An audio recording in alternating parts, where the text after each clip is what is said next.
Today's video is going to be a little bit on a how-to. There's tons of videos on the 2005 Honda Odyssey, how to get the lower control arms, the inner and outer tie rod ends, and the boots off. I'm just going to show you a little video real quick on what to look for. These came out of a 2005 Honda Odyssey minivan with the V6. The gentleman came to me, he's a friend, I don't call him a customer, with an issue with the toe being way out where it was wearing tires out within a couple weeks, brand new tires. It was, both of these, the tie rods were completely way out of specs where they needed to be. But anyway, as you can see, the one on here, that is the right side, the passenger side of the van. This is the left side right here.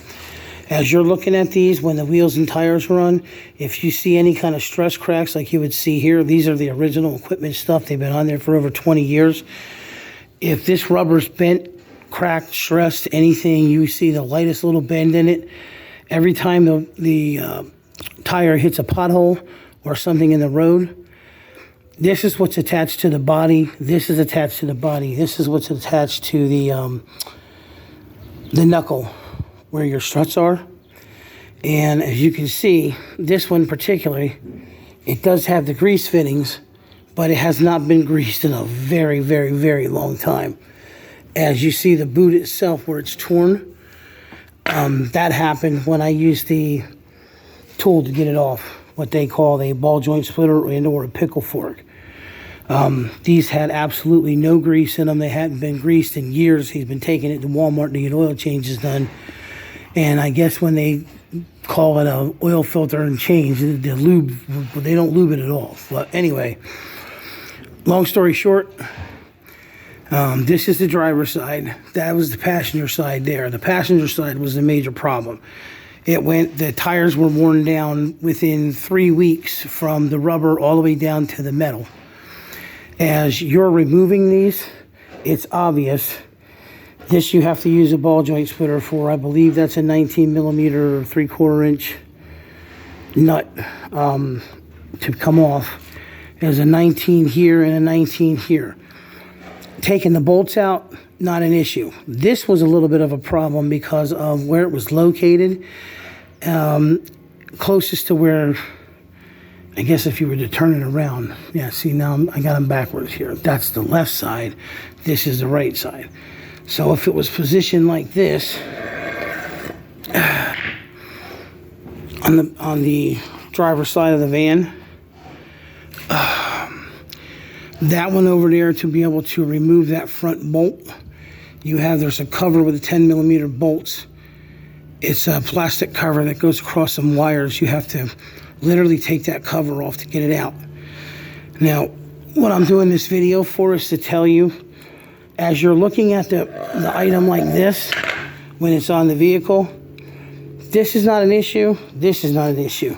To actually get this off when you move the knuckle, the bolt here, this is essential. This one has to be removed first.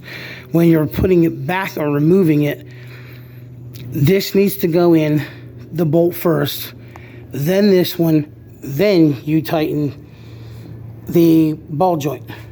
If you don't do that, you're going to have a major issue trying to get the parts back together. Oh, sorry, I'm getting old. So, if you're looking at this on the vehicle, oh boy, you're going to have it turn like so. Nope, that's going to be the left.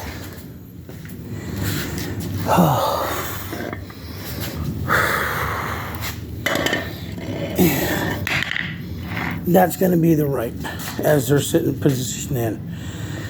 So again, when you remove them, loosen this bolt, get this loose, move your strut away.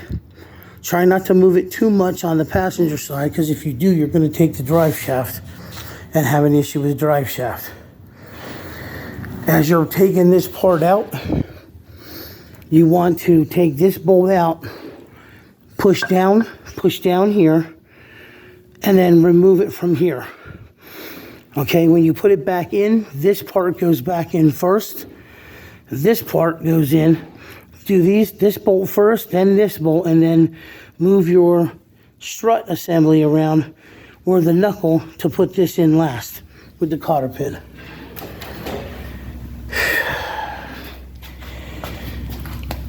As you can see here, tie rod worn completely out, and no grease whatsoever. Inner tie rod, you're going to have to go somewhere to get a tool to put on here to replace this. Basically, it goes over top of the shaft.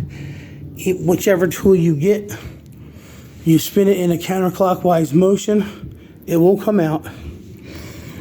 Mark these threads before you take this outer tie rod off, and if it's within specs and it's not too bad worn out, you'll get it back. Usually it's in between 14 to 16 turns with this inner tie rod to get it close to where it needs to be. This is what's left of the boot.